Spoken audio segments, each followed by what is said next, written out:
Before I dive into this unbelievable battle with the most ruthless HOA president you can imagine, make sure to hit that subscribe button and ring the bell so you never miss stories like this one. Trust me, you're going to hear how I turned their petty war into the most satisfying victory of my life.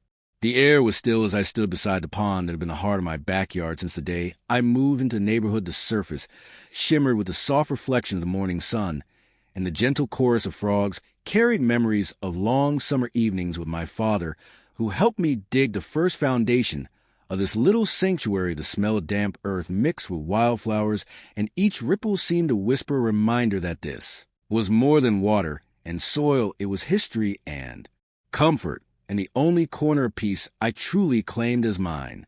I closed my eyes and inhaled the scent of honeysuckle curling along the fence. My father used to say that a pond was like a living mirror that kept secrets for those who listened. When I opened them again, the spell broke with the sharp click of heels against pavement. I turned to see Kerren Whitfield, the president of the Homeowners Association, marching toward me with her clipboard hugged to her chest like a badge of authority. Her chin was lifted in permanent defiance, and her eyes gleamed with the kind of satisfaction only found in people who loved rules more than neighbors. She did not waste time with pleasantries. Her lips curved in a tight smile that never reached her eyes as she said, "You are in violation of HOA Code Section 32 subsection B. This pond is unauthorized and must be drained immediately." Her voice carried the weight of judgment, as if she were announcing a sentence in a courtroom instead of my backyard. For a moment, I thought I misheard. I stared at her, then at the pond, then back again, searching her face for a hint of irony. But she remained stone cold. My voice trembled with confusion as I asked, "Drain this pond has been here for years. It was approved by the city when I moved in. It is not harming anyone." Kerren's smile widened just slightly enough to sting. "City approval does not concern the HOA. Our bylaws state clearly no unapproved water. Features it attracts pests, it lowers property values. It is unsightly." She paused, as if savoring each accusation. "You have 7 days to comply before daily fines begin." Her words struck like hammer blows. My jaw tightened as I tried to steady my breath. This was not some casual landscaping project. This was the last piece of my father's handiwork, the space where he taught me patience with a fishing line and quiet joy in watching dragonflies dance. I said firmly, "This pond is part of my home and part of my family history. I am not draining it because you dislike the way it looks." Kerren tilted her head, mock sympathy flickering across her features before she dismissed me with a wave of her hand. "Rules are rules." She said, "We all sacrifice for the greater good. If we let you break them, what message does that send to everyone else?" She turned and walked away, heels striking the pavement like a gavel, leaving the faint smell of her perfume mixed with the sour taste of humiliation in my throat. The next few days felt like a siege. Envelopes stamped with the HOA logo began arriving in my mailbox, each one colder than the last formal violation.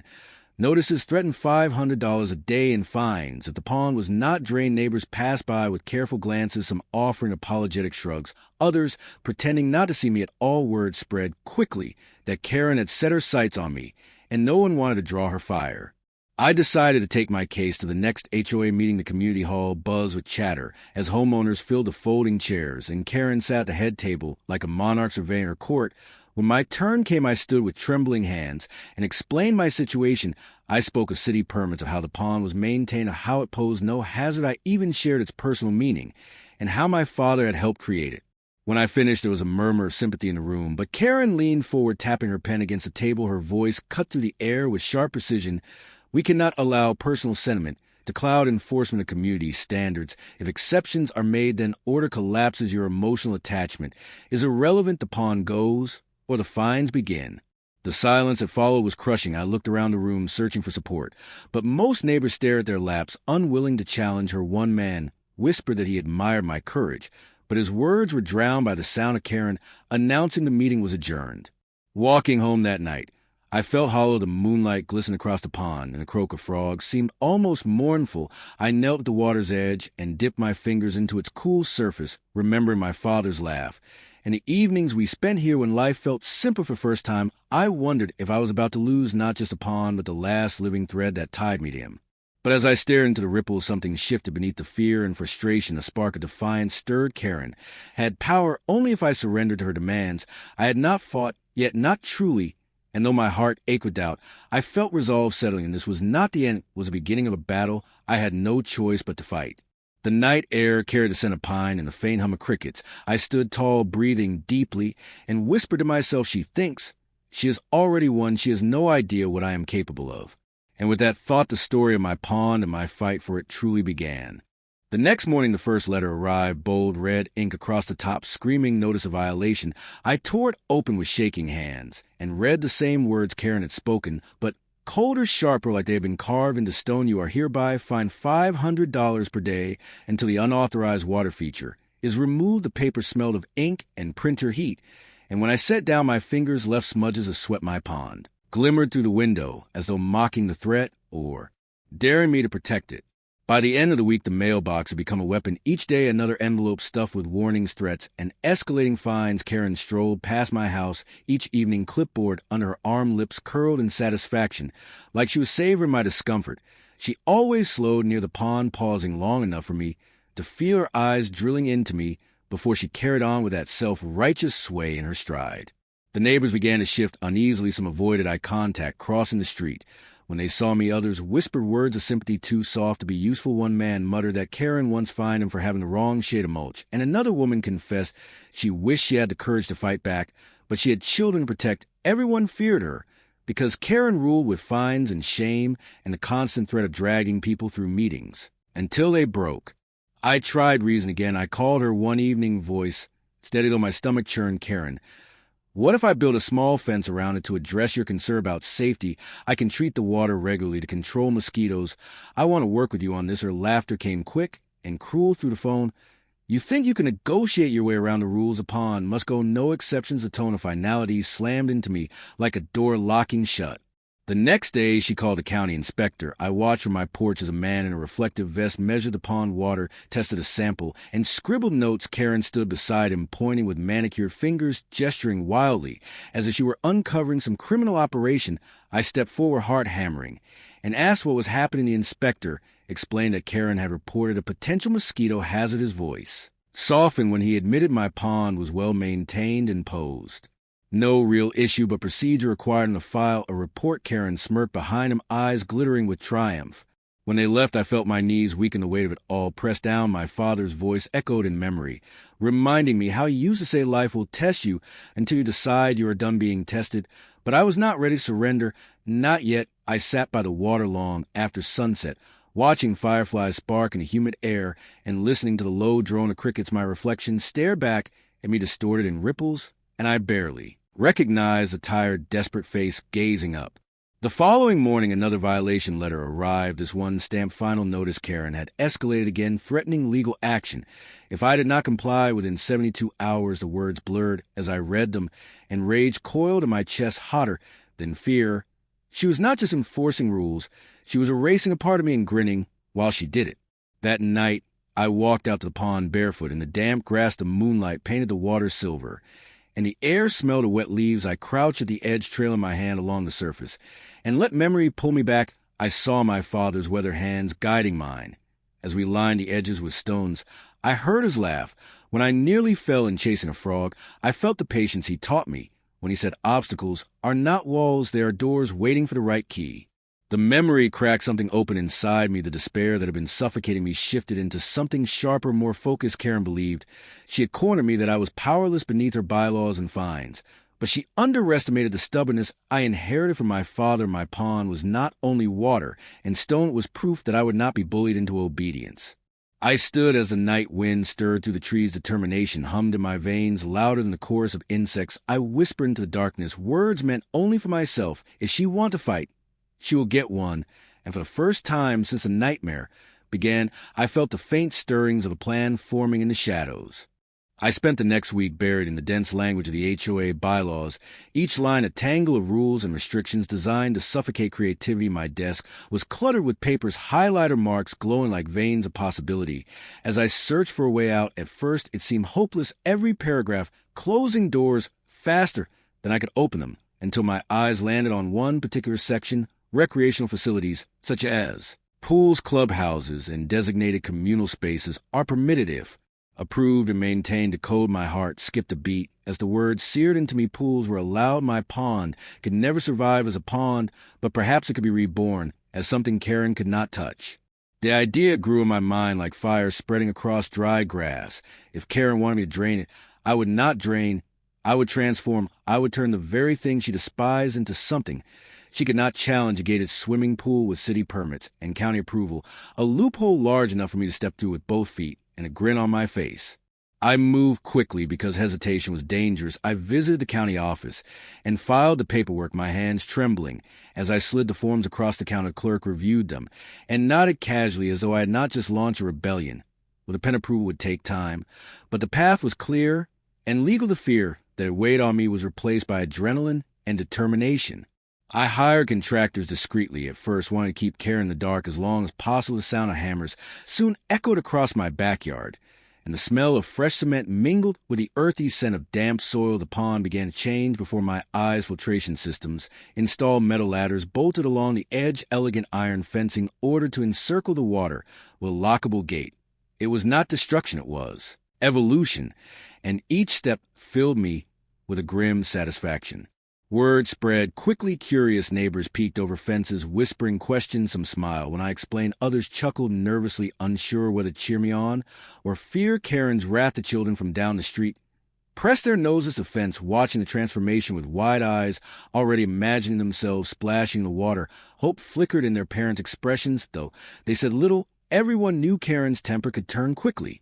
It did not take long for her to appear. She stormed across my lawn one afternoon, heels sinking into the grass, her face twisted with outrage. "What do you think you are doing?" she barked, pointing at the workers unloading tiles from a truck. I kept my voice calm, though every nerve in me wanted to shout. "I am building a recreational facility permitted under the bylaws, a gated swimming pool perfectly legal."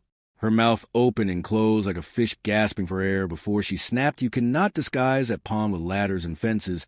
This is a violation. I will shut this down." I stepped closer, lowering my voice, but sharpening each word. "You cannot shut down what the county has already approved. You can read the bylaws yourself. Kerren, this is within the rules." For the first time since this war began, I saw her falter. Her certainty wavered, though she tried to cover it with a sneer. She turned sharply and stalked away, phone already pressed to her ear, no doubt, summoning reinforcements from the HOA board. 2 days later, they arrived, a cluster of board members trailing behind Kerren like nervous shadows. They gathered at the edge of my yard. While Kerren announced in a booming voice that construction was unauthorized, I waited for her to finish, then produced the stamped county permits, holding them high so I could see the board members lean forward, inspecting the papers, their expressions tightening with discomfort as they realized Kerren had overplayed her hand. Murmurs spread. One man whispered that everything seemed in order. Another shrugged, as if relieved not to be dragged into her vendetta. Kerren's face flushed crimson, her voice cracking as she shouted about principles and integrity, but her authority crumbled beneath the weight of documented approval. She turned away, trembling with fury, while I stood taller than I had in weeks. The tide had shifted.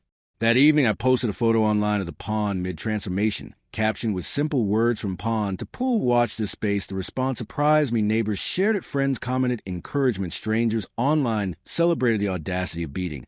An HOA at its own game, the hashtag from pond to pool, began to spread, and with it a growing chorus of support. As construction neared completion, lights shimmered across the surface of the water, casting golden reflections into night.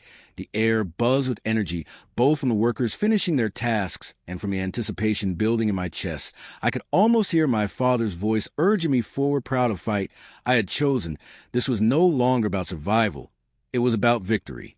By the time the last tile was set and the gate clicked shut, I knew the real battle was yet to come. Kerren was not finished, and neither was I. The stage was set, the crowd was gathering, and soon the final confrontation would erupt in a spectacle no one would forget.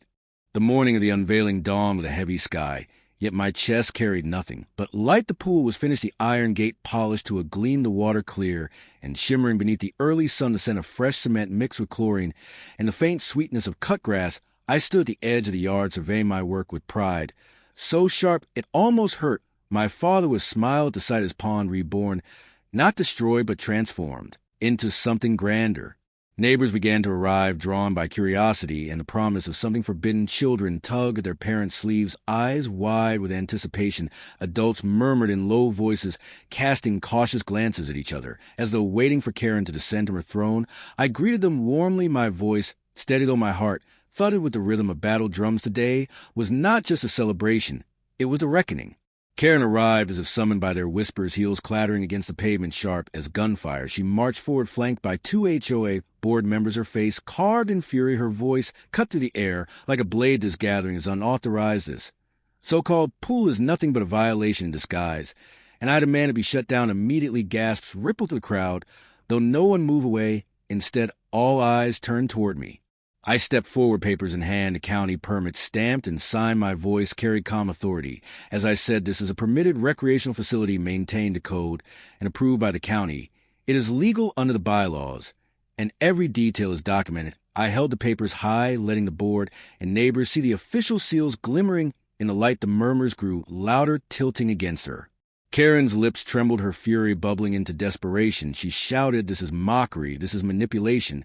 You cannot twist our community like this." But the board members shifted uncomfortably, and one finally spoke with reluctance. "If the permits are valid, then we have no grounds to intervene. The bylaws are clear." The crowd erupted into whispers and laughter. Phones raised to record every moment. Kerren turned in circles, her eyes flashing, as she realized the ground beneath her authority was crumbling. Her control had always relied on intimidation, but now the evidence stood against her, undeniable and public. I unlocked the gate with deliberate calm and pushed it open wide. "Welcome to the new community pool." I announced. A cheer that followed was small at first, then swelled as neighbors stepped forward, children rushing past me with squeals of delight, diving into the water that once had been forbidden to splash, echoed like a cannon shot, signaling victory.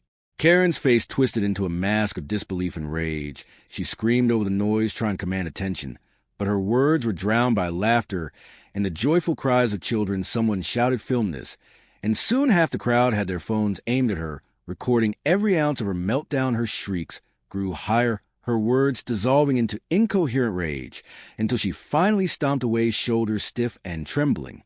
That evening, the videos appeared online, spreading quickly across platforms. Clips of children swimming happily juxtaposed with Kerren's furious tantrum caught the attention of thousands. Comments poured in praising the cleverness of the loophole, mocking the arrogance of the HOA president, cheering the poetic justice of it all. My story had escaped the boundaries of the neighborhood and found an audience hungry for defiance against petty authority. Within days, local news arrived, cameras rolling, reporters smiling as they asked me to recount the tale. I spoke of resilience, of refusing to be bullied, of honoring the memory of my father by protecting what we had built behind me. The pool glittered with sunlight, while children played and neighbors lounged in lawn chairs, their laughter carrying across the water. It was no longer just mine. It had become a symbol of community. Kerren did not attend the next HOA meeting. Word spread that she had been pressured into resigning, humiliated by the very board she once controlled with fear. Without her, the neighborhood felt lighter, freer, as though a storm had finally passed, leaving clear skies behind. One evening, I sat alone by the pool, the water glowing with soft lights I had installed along the edges. The air smelled faintly of jasmine, carried by the breeze, and the sound of quiet ripples filled the silence. I thought of my father, his lessons, his laughter, and the stubbornness he passed down to me. I had not only preserved his legacy, I had expanded it, transforming a memory into a victory that would outlast even Kerren's cruelty. I lifted a glass of iced tea, savoring the cold against my hand, and allowed myself a smile. They tried to drain my pawn, but instead I drained their power. The words echoed in my mind like a closing line to a story I fought tooth and nail to write. And as I leaned back, listening to the laughter of children still ringing in the distance, I knew it was an ending worthy of him and of me.